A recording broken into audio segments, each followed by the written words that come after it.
In the heart of the vast and thriving African kingdom of Omodom, ruled by the wise and just King Kuo, there existed a land of incredible beauty and fertility. This land, cultivated and cherished by a humble subject named Nanka, held sentimental value for him as it was the inheritance passed down through generations.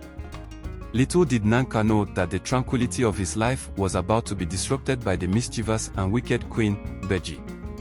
King Kuo, a respected monarch, harbored an insatiable desire for Nanka's fertile farmland. The allure of the rich soil and bountiful harvest proved too enticing for the king to resist. However, Nanka, steadfast and proud, refused to part with the land that held the essence of his ancestry. Infuriated by Nanka's defiance, King Kuo returned to the royal palace, a shadow of his former self. He lay on his bed, engulfed in anger, depression, and demoralization. It was then that Queen Beji, with her sly and cunning ways, entered the room, intrigued by her husband's despondency.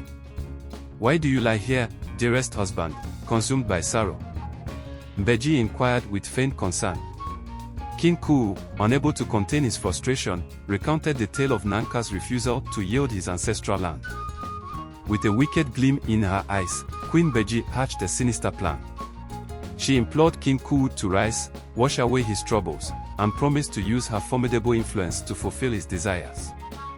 The queen devised a plot with the village elders, orchestrating a grand gathering in which Nanka would be seated prominently. At the gathering, two individuals, manipulated by the queen, accused Nanka of blasphemy against the king and the gods. The trap was set, and the consequences were swift. Nanka was sentenced to death. As the news reached Queen Beji, she gleefully informed King Kuo of the success of their wicked plot. Encouraging him to claim the now ownerless land, she urged him to venture into the field and take possession of the farm that once belonged to Nanka. The once beautiful land, tainted by deceit and betrayal, now bore witness to the ruthless ambition of King Kuo and the cunning Queen Beji. In the wake of Nanka's unjust demise, a heavy cloud of sorrow settled over the kingdom of Omodom.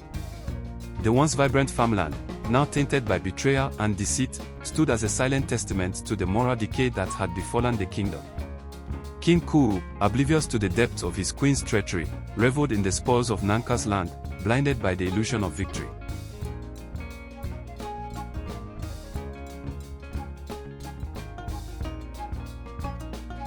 As the news of the tragedy spread throughout the kingdom, whispers of discontent and disbelief echoed in the hearts of the people. The elders, who had played a role in the wicked scheme, found themselves burdened with guilt, their consciences weighed down by the consequences of their actions. Unbeknownst to the queen, a wise elder named Oba, who had reservations about the sinister plan, began to question the legitimacy of Nanka's accusations. Oba, guided by a sense of justice, decided to investigate the matter further.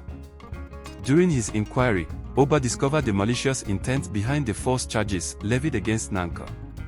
Filled with remorse, he sought out the truth and uncovered the depth of Queen Beji's deceit. Consumed by guilt, Oba approached the other elders, revealing the sinister plot that had led to the innocent man's death. Together, the remorseful elders approached King Kuo, confessing their sins and exposing Beji's role in the tragic events. Shocked and betrayed, King Kuo confronted his wicked queen, demanding an explanation for the web of lies she had spun. In the face of undeniable evidence, Queen Beji's facade crumbled.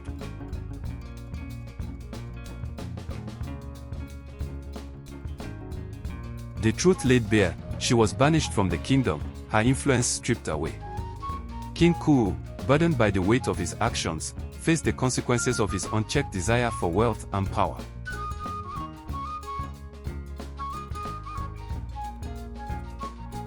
In the aftermath of this dark chapter, the kingdom of Omodom underwent a period of reflection and healing.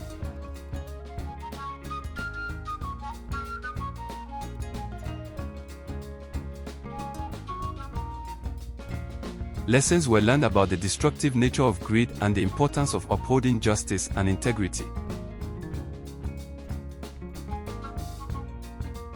The legacy of Nanka, though marred by tragedy, served as a poignant reminder of the resilience of the human spirit and the enduring power of truth.